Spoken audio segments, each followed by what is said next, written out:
अपने आप को किसी की खुशामदखोरी करने से कैसे बचाएं? दूसरों की भावनाओं को प्रबंधित करने से थकावट और चिंता हो सकती है। सुखी लोग अपने बारे में अच्छा महसूस करने के लिए दूसरों की स्वीकृति पर भरोसा करते हैं। लोगों को खुश करने से रोकने के कदमों में मूल्यों को निर्णय लेने देना, ना कहने का अभ्यास करना और अधिक माफी न मांगना शामिल है। अपने और दूसरों के प्रति सम्मान बनाए रखते हुए लोगों को खुश करने वाले व्यवहार को बदला जा सकता है। मानवता अभी भी बरकरार है, अधिकांश भाग के लिए वैसे भी, क्योंकि अधिकांश लोग एक दूसरे के साथ मिलकर और अच्छी तरह से खेलने के लिए कड़ी मेहनत करते हैं। लेकिन कुछ अतिरिक्त मेहनत करते हैं, लोग प्रसन्न होते हैं। सुखी लोग अपने बारे में अच्छा महसूस करने के लिए दूसरों की स्वीकृति पर भरोसा करते हैं। वे दोषी महसूस करने या चिंता करने के डर से नहीं कह सकते हैं कि दूसरे सोचेंगे कि वे स्वार्थी और असंगत हैं, और इसलिए योग्य और स्वीकृत महसूस करने के लिए वे हाँ कहते हैं। और हाँ, यह पता चला है कि इस मानसिकता की गहरी जड़ें हैं। Frontiers in human neuroscience journal में 2016 के एक अध्ययन में पाया गया कि जिन लोगों को दूसरों को ना कहने में कठिनाई होती है, उनके मस्तिष्क की गतिविधि में उन लोगों की तुलना में भिन्नता होती है जो अधिक बार असहमत होते हैं। विशेष रूप से कम बार सहभागी असहमत होते हैं। उनके मस्तिष्क के अधिक निश्चित हिस्से एफएमआरआई स्कैनर में प्रकाशित होते हैं जब वे वास्तव में असहमत होते हैं। चाहे लोगों को खुश करना मुश्किल हो या सिर्फ एक बुरी आदत, लगातार दूसरों की स्वीकृति के लिए काम करते हुए खुद की जरूरतों को अनदेखा करते हुए कल्याण पर एक तोल ले सकते हैं। लोगों को खुश करने वाले अक्सर खुद को समझाते हैं कि अनुमोदन उन्हें खुश करता है, लेकिन दूसरों की भावनाओं को प्रबंधित करने का अपरिहार्य दबाव थकाऊ, चिंता, प्रेरण और यहाँ तक कि अवसाद तक ले जा सकता है। इससे बचने के लिए अपने लोगों को खुश करने वाली जरूरतों को बाधित करने के लिए इन चरणों का पालन करें। क्या यह आप लोगों के साथ ठीक है? अगर ऐसा नहीं है तो हम किसी और चीज के बारे में बात कर सकते हैं। वास्तव में कोई समस्या नहीं है। क्या आप इसलिए मदद कर रहे हैं क्योंकि इससे आप खुश और संतुष्ट महसूस करते हैं, या क्योंकि आप दोषी महसूस करते हैं? लोगों को खुश करने वाला बनाम केवल दयालु और उदार होने के बीच एक रेखा है। यदि आप मदद करने का निर्णय लेते हैं क्योंकि यह आपके मूल्यों को पुष्ट करता है या आपको खुशी देता है, तो इसके लिए जाएं। उदाहरण के लिए, दिखावा करें कि आपको अपने बच्चे की फुटबॉल टीम को प्रशिक्षित करने के लिए कहा गया है। अगर हाँ कहना समुदाय में योगदान देने के आपके मूल्य को रेखांकित करेगा और आपको अच्छा महसूस कराएगा, भले ही यह थोड़ा तनावपूर्ण हो, तो आगे बढ़े। लेकिन अगर हाँ कहने से आप केवल अपराध बोध से बच सकते हैं, तो आप गलत कारणों से प्रतिबद्ध हो सकते हैं। यदि आप केवल कम बुरा महसूस करने के लिए हाँ कहते हैं, कम चिंतित, कम दोषी, कम खेद, यह शायद लोगों को प्रसन्न करने से प्रेरित है। अपने ऊपर फेंके गए हर अवसर को स्वीकार करने के बजाय पहचानें कि क्या आप कुछ इसलिए कर रहे हैं क्योंकि आप दयालु और उदार बनना चाहते हैं, या इसलिए कि यदि आप ऐसा नहीं करते हैं तो आपको बुरा महसूस होगा। चिंता न करें, अंतर को पहचानने से आप स्वार्थी नहीं हो जाते, यह आपको ईमानदार बनाता है। 2. अपने मूल्यों को अपना निर्णय लेने दें। अपने निर्णय को फिल्टर न होने दें। क्या किसी ने मुझसे ऐसा करने के लिए कहा? इसके बजाय पूछें, क्या यह मेरे मूल्यों और रुचियों के अनुरूप है?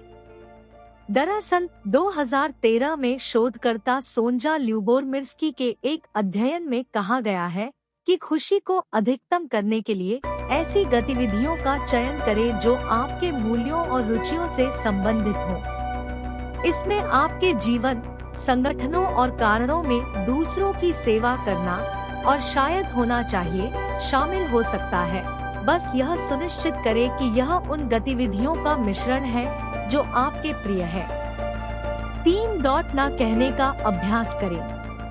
नहीं कहना हमारे बीच के लोगों सुखाने वालों के लिए पीतल की पोर वाली आक्रामकता जैसा महसूस हो सकता है, क्योंकि स्पेक्ट्रम का निष्क्रिय अंत इतना आरामदायक और परिचित है। लेकिन निष्क्रिय और वास्तव में आक्रामक के बीच एक बड़ा अंतर है। हमारे बीच के आक्रामक वास्तव में जानते हैं कि वे क्या चाहते हैं और इसके लिए जाते हैं, इस बात की परवाह किए बिना कि किसे चोट लगी है या इस प्रक्रिया में कौन से रिश्ते बर्बाद हो गए हैं। एक मुखर व्यक्ति इसके विपरीत अपने आसपास के लोगों के प्रति विनम्र और सम्मानजनक रहते हुए भी अपने लक्ष्यों को प्राप्त करता है।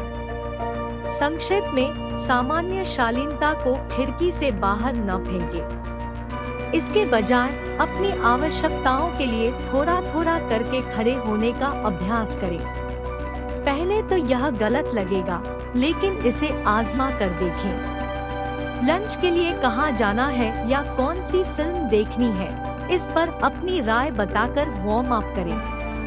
अंकल बॉब के राजनीतिक मजाक से विनम्रता पूर्वक असहमत होने के लिए आगे बढ़े, लेकिन सम्मान पूर्वक सुने और उनकी बातों के बारे में सवाल पूछें। इसके बाद यह समझाने के लिए पीछे की ओर झुके बिना एक हास्यास्पद अनुरोध के लिए नहीं कहने का प्रयास करें। शांत रहें और आगे बढ़ें, और अंततः यह दूसरी प्रकृति की तरह महसूस होगा कि आप क्या करते हैं और क्या नहीं चाहते हैं। इसे स्वस्थ सीमाएं निर्धारित करना कहा जाता है।